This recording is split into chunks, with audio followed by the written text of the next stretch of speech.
And if you're new, welcome for the first time. So my name is Mishra. Here we do videos about budgeting and our debt payoff journey, the highs and the lows. So it has been quite some time since I've made a video. It's been probably about 3 weeks, but it has been so crazy. And so I'll go into some of those details in a little bit. But what I wanted to do is I wanted to just briefly go over some of the March goals that I had, and then do our April budget, just to let you know kind of what that looked like, even though we're almost at the end of the month. Yeah, and that's basically it. So I will put some timestamps in the description box so you can kind of see where things are. So first off, we're gonna start with our March goals. So I had separated them into, I think, personal, financial, and then social media. So for my personal goals, one that I had was and I have some notes here if you see me looking down, but to maintain a 6 a.m. morning routine. And so I was pretty good with that for a majority of the month, but then I got the stomach flu, my kids got the stomach flu, and then that was just thrown out the window. And so my next goal was to have a 10 p.m. bedtime, same thing. So after that, it just kind of threw everything out of whack. But I did kind of start that routine, and I have kind of done that since then. Maybe not in the month of March, but I've been able to try and keep that routine. So that was good. And then another thing, I just had to kind of slow down. So I think I did pretty good with doing that. So even though obviously I didn't make any YouTube videos or anything like that, but kind of just separating like home time and work time, I think that I've done a pretty good job at doing that, even though things have been crazy lately. So yeah, so that was good. And then self-care. So I did go and get my nails done. I think I might have gotten it done twice even since then. But yeah, and the thing that was good is because my friend does them for me. And so it's just nice to kind of go and to just sit and talk with her and meet with her when I don't really get to do that in my busy time. So that was good. And then so for financial goals, so, okay, the month of March, again, crazy. So one of the goals was to put $200 towards debt. And so I did not put $200 towards debt in the month of March. And then the other goal was to start my work RRSP, and I did do that, so that was good. So I contribute 3% of my income, and then I also get the employer match of 3%. So that's good. And even though it's been 2 months, I see that it's building pretty quickly. So I think that's really good that I have that started. And then my last goal was to bring in an additional $500 of side money. And so I did not do that. I just brought in the regular side money that I normally do.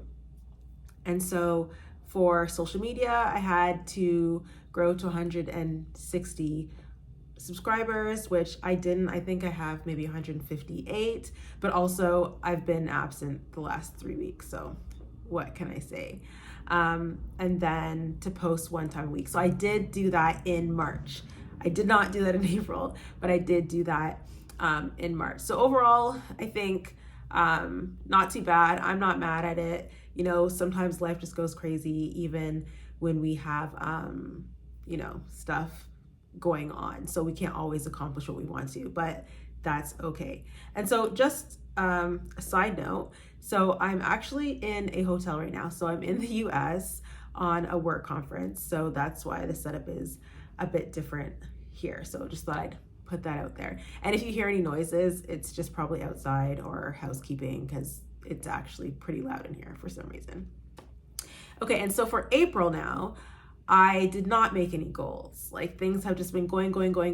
So I haven't made any concrete goals for April, and that's okay. So I'll probably start fresh in May, because honestly, it is the 24th. Wow, like this month literally just passed me by. I'm at a conference for a few days, And then when I come back, it is my daughter's birthday. She's turning 10. She's having a birthday party. So it's just a lot of different stuff.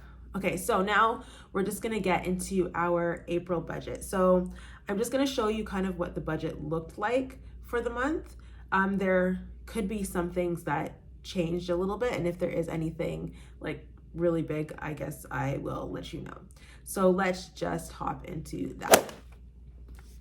So for our income, for our 9 to 5, it was budgeted to bring in $5,176. So that's both of our incomes together. It's still a little bit on the lower side because we're still recovering from a lack of work from earlier on in the year, but things are picking up, so that's good. And then so our Canada Child Benefit, which is normally $550, and our emergency fund money that we brought in because of the lack of income, altogether that was $950 that was budgeted to come in. And so from our side hustle, that's generally the same, so it was $1,000. And then so the next thing was a rebate. So my husband got a new cell phone, and because he traded in his old cell phone, he got a rebate of $640. And so I'll kind of let you know what the idea is with that as we get a little bit further. So the total income was $7,766. So not the worst. So on our fixed expenses side, so this is where things start to get a little different. So for giving, we normally budget 10%, so it won't be 10% of the emergency fund, but 10% of our income.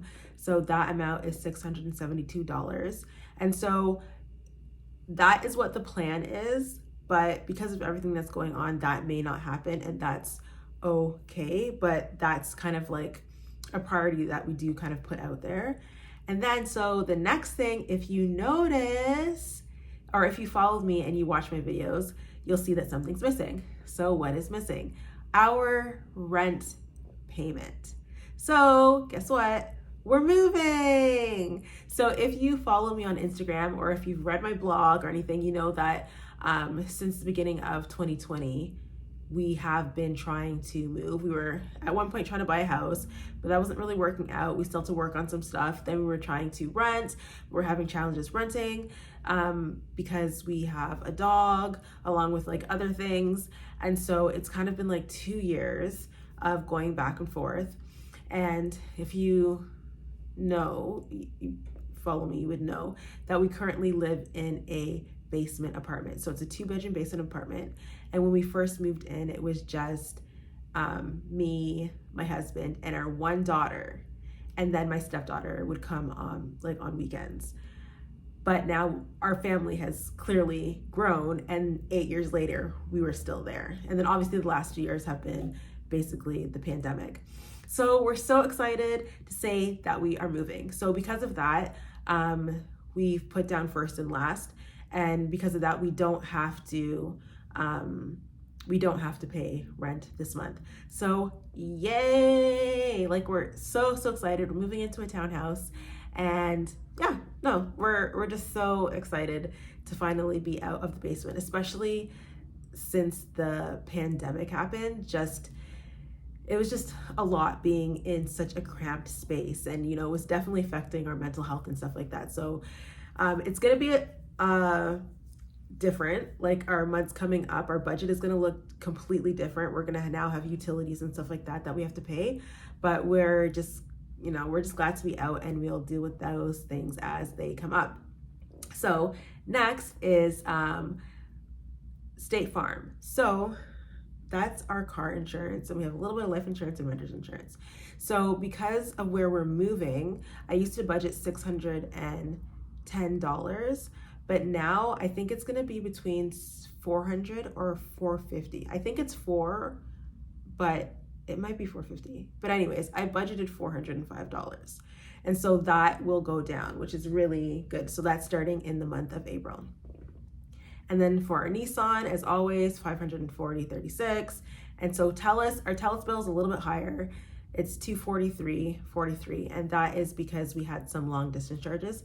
because we switched over to TELUS a while ago, but we didn't realize that our plan doesn't have long distance. So sometimes we just have those charges, and that's fine.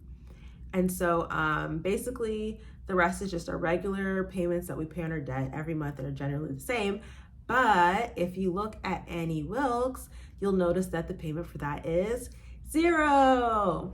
So we paid off that loan.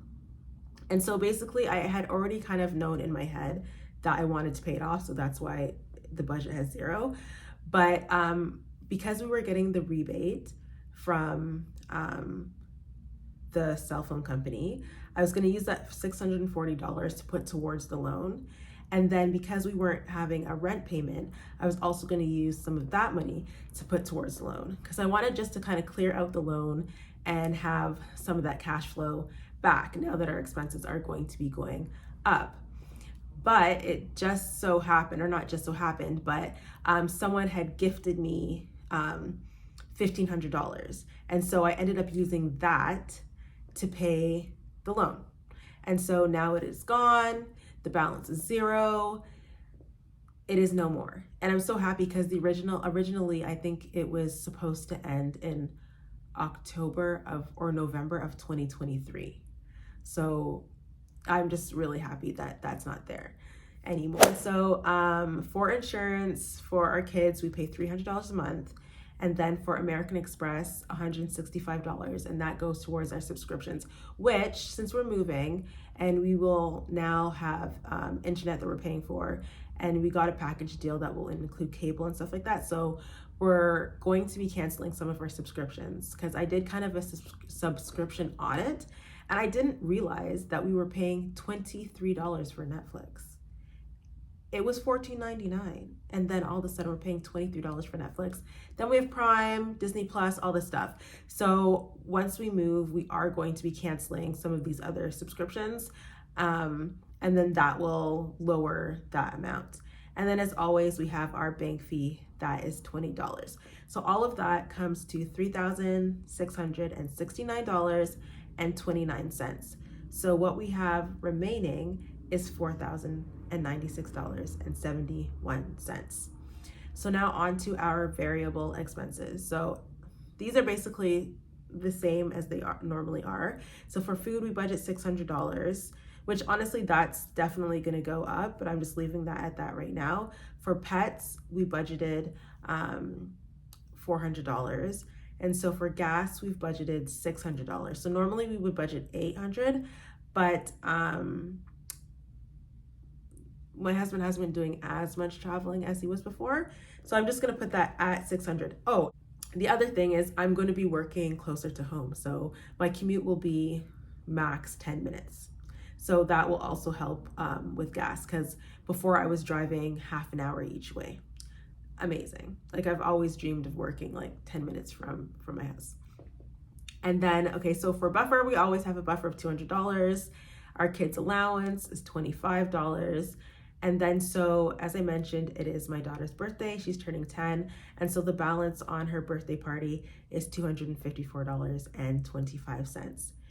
And then, so with all that, we still have remaining. So because we had the extra $640, and then also because we don't have a rent payment, the balance is just going to basically go to our moving expenses and anything that we need for the house. So we lived in a basement apartment. We did have a lot of things, but then also there's a lot of things that we had to buy. And so I will say this, we have accumulated some more debt in this whole move. Like, we had to buy a new mattress. I think the last time, or when I bought the mattress that we had now, I don't even think we were definitely not married. So that's 11 plus years.